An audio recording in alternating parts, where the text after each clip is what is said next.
آپ کو معلوم ہے کہ ماہ ربیع الاول کا آغاز ہو چکا ہے، دوسری تاریخ ختم ہوئی اور آج ہم تیسری شب میں اس وقت یہاں بیٹھے ہیں۔ یہ ماہ مبارک حضور صلی اللہ علیہ وسلم کی سیرت مطہرہ سے ایک بڑا گہرا تعلق رکھتا ہے۔ حضور کی ولادت باسعادت بھی اسی ماہ مبارک میں ہوئی، اگرچہ تاریخ کے بارے میں اختلاف ہے۔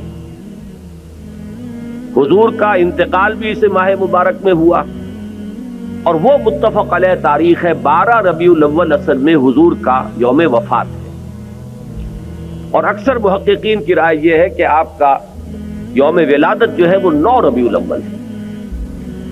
یہی وجہ ہے کہ مجھے یاد ہے کہ ہمارے بچپن میں اس دن کو جو لوگ کچھ تھوڑا بہت مناتے بھی تھے تو 12 وفات کے نام سے در حقیقت یہ نام یاد کیا جاتا تھا۔ حضور صلی اللہ علیہ وسلم کی وفات کا دن ہے، کچھ کھانا پکا کر کچھ غریبوں کو مساکین کو کھلانا، یہ در حقیقت چیز تھی کہ جو اب ہوتے ہوتے اس نے بہت ہی ایک دوسری صورت اختیار کر لی ہے۔ اب یہ ایک جشن بن گیا ہے اور ایک عید کا سا سما، بلکہ واقعہ یہ ہے کہ جو اصل 2 عیدیں ہیں وہ کہیں پیچھے چلی گئی ہیں، اور یہ جو 2 عیدیں ہم نے ایجاد کی ہیں، ایک عید میلاد النبی اور ایک عید استقلال، اگر ہم جائزہ لیں تو شاید یہ 2 جو ہے یہ زیادہ فور گراؤنڈ میں آ چکی ہیں۔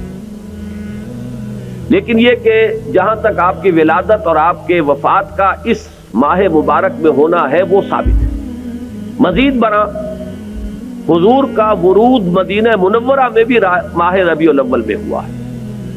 اس پہلو سے اگر اس ماہ مبارک میں ہم سیرت النبی کے مطالعے کا ایک خاص موضوع رکھیں، کسی تاریخ کے تعین کے بغیر اس مہینے کی مناسبت سے سیرت مطہرہ پر گفتگویں ہوں، غور و فکر ہو، اور اس میں بھی عملی پہلو سامنے ہو، اتباع کا جذبہ ہو، سمجھنا سمجھانا اس لیے ہو کہ اس پر عمل کرنا ہے، تو یقیناً یہ چیز ہمارے لیے بہت مفید ہوگی اور ہمارے بہت سے امراض کا شاید اس سے مداوع ہو سکے۔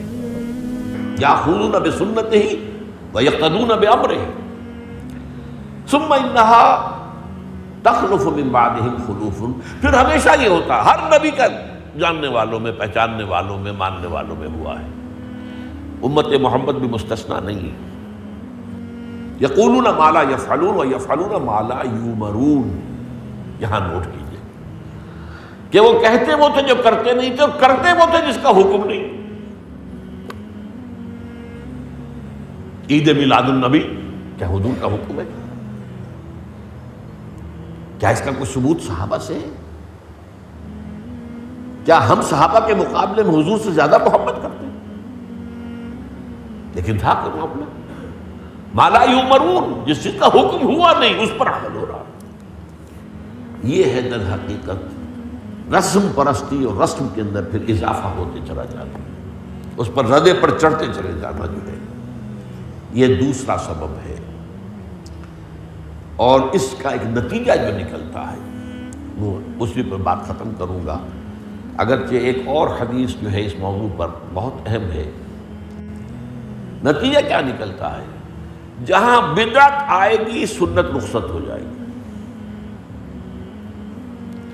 اب نماز جنازہ کی وہ اہمیت نہیں ہوگی، نہ نماز جنازہ یاد کرنی ہے، نہ دعا یاد کرنی ہے، کچھ پتہ نہیں، جا کے کھڑے ہو گئے ہیں، وضو بھی ہے کہ نہیں ہے، لیکن قرآن خوانی میں تو جانا ہی جانا۔ یہ کیوں ہوتا ہے؟ ورنہ یہ کہ نماز کی اہمیت ہوتی، نماز جنازہ کی، آپ اگرچہ عربی نہیں آتی لیکن ترجمہ تو اس دعا کا یاد کر لینا کوئی مشکل کام نہیں ہے، تاکہ کھڑے ہوں دل سے دعا مانگے۔ تو جہاں بدعت آئے گی وہاں سنت جو ہے اس کی حیثیت کم ہو جائے گی، اس کا استخفاف ہوگا یا غائب ہو جائے گا۔